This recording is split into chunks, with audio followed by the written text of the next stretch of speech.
massive magma lava lamp blobs deep inside our Earth have scientists puzzled. Two continent-sized blobs of hot, possibly molten rock can be found deep underground, about halfway to the center of our Earth, according to a new study.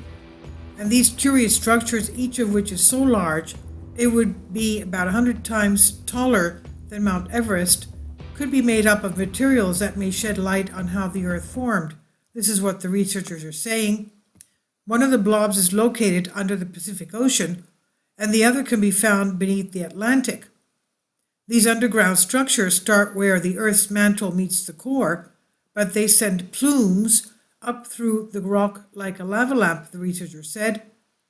Scientists now think these masses differ from the surrounding rock in more than just temperature.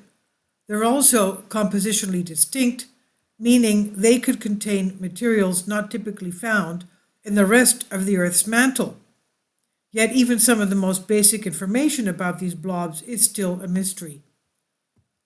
To me, the big unanswered question is, what is it and how did it form?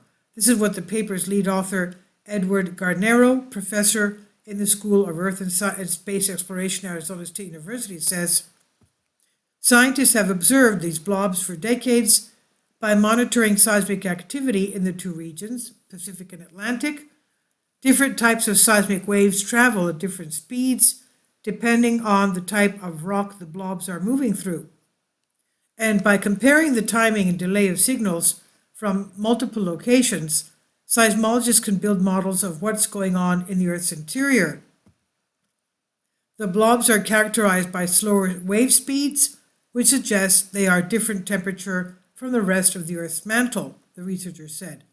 But at some of the edges, normal wave speeds transition abruptly, goes to low wave speeds. The pure temperature difference would result in a more gradual change, the scientists explain, which suggests the blobs are likely made up of something different from what makes up their surroundings. Finally, support my Patreon account. The daily posts are 5 videos daily, and they are totally different from what I have on my YouTube channel. Thank you so much for your support and that you find all my content so interesting. You'll find the Patreon account details in the description box. Because they're big and characterized by slower wave speeds, these blobs have been called large low-velocity provinces, LLVPs.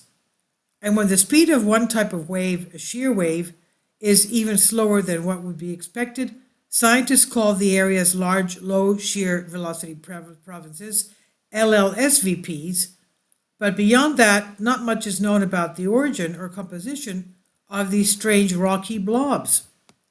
The LLSVPs are definitely there, but the terrible name they have been given reflects the fact that we don't really know what they are, said Richard Carlson. He's the geochemist at the Carnegie Institute for Science in Washington, D.C., who was not involved in the paper. This is what he wrote in Life Science.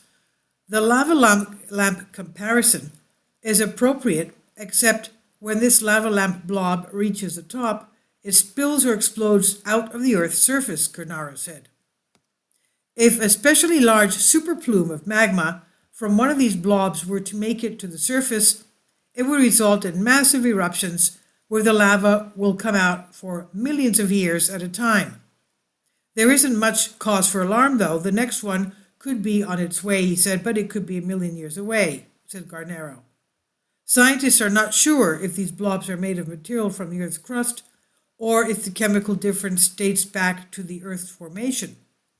If we understood these blobs better, that would represent a huge step forward in understanding the deep workings of our planet. This is what Wendy Mao, geoscientist at Stanford University, who was not involved in the paper, wrote via email to Life Science. The new research was published recently in Nature Geoscience. This was on Live Science. It's on Bended Reality. Please leave your comments, and thank you for your support.